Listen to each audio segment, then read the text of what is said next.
Assalamualaikum warahmatullahi wabarakatuh. Perkenalkan, nama saya Normalisdani dengan NIM B1B1 23023, program studi ilmu pemerintahan dengan mata kuliah Tata Kelola Keuangan Negara. Di sini saya akan menjelaskan tentang materi bab 6 dengan judul tipe pajak dan dampak pemungutannya terhadap perekonomian negara. Pajak merupakan salah satu instrumen utama yang digunakan oleh pemerintah untuk mengumpulkan pendapatan guna membiayai kegiatan dan program pembangunan.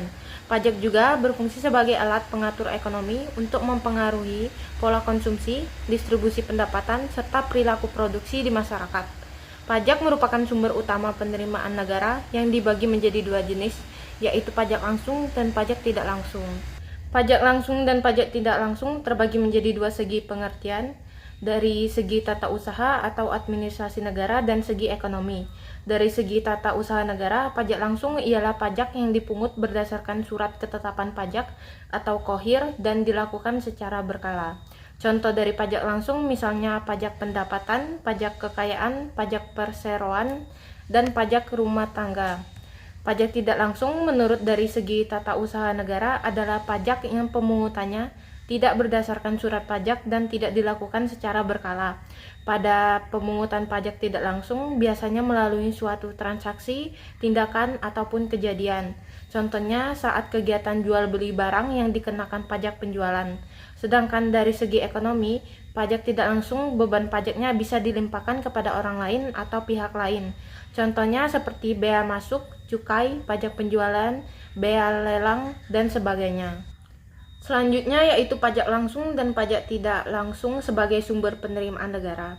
Kas negara akan menerima pasokan atau setoran hasil pemungutan pajak di dalam perekonomian setiap negara yang bersangkutan. Kemudian dari kas negara inilah semua kegiatan pemerintah akan dibiayai berdasarkan anggaran belanja dan pendapatan negara atau APBN. Dan penerimaan pajak merupakan penerimaan terbesar. Kebanyakan negara berkembang, penerimaannya berasal dari pajak tidak langsung. Berikutnya yaitu pengaruh pajak langsung dan pajak tidak langsung terhadap kesejahteraan konsumen.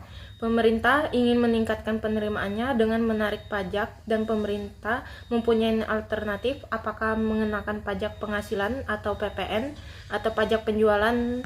Untuk peningkatan penerimaannya itu, dengan adanya pajak penghasilan, harga barang-barang tidak berubah sehingga hanya mengalami penurunan tenaga beli saja. Oleh karenanya, beban pajak penghasilan itu akan dapat didistribusikan untuk sebagian besar barang-barang yang dikonsumsinya. Berikutnya yaitu dampak pajak terhadap harga pasar dan keuntungan produsen. Pajak persaingan sempurna, yang pertama yaitu pajak penjualan per unit atau pajak spesifik. Jika dikenakan pajak ini, maka dapat terjadi penggeseran beban pajak kepada konsumen, dan jika pajak sifatnya spesifik di mana tidak hanya dikenakan pada satu perusahaan saja, maka masing-masing perusahaan akan mengalami kenaikan dalam biaya variabelnya. Kedua yaitu pajak lamsam, artinya pajak yang tidak bergantung pada banyak atau sedikitnya barang yang dijual atau dihasilkan. Pajak hanya akan mempengaruhi besarnya biaya total dan bukan biaya-biaya variabel, sehingga tidak akan mempengaruhi besarnya biaya marginal atau marginal cost. Yang terakhir yaitu kesejahteraan yang hilang karena pajak. Semua pembiayaan pengeluaran negara ini pasti menimbulkan beban. Terkadang pajak ini menimbulkan beban yang lebih berat dibanding nilai pajak yang dipungut. Dan kelebihan beban pajak ini merupakan kesejahteraan yang hilang karena pajak atau welfare cost of taxation, berbeda dengan direct cost of taxation yang merupakan biaya langsung akibat pajak.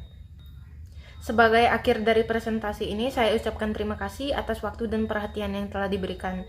Semoga materi yang saya sajikan dapat memberikan wawasan baru dan bermanfaat bagi kita semua. Maaf jika ada salah kata, saya ucapkan terima kasih.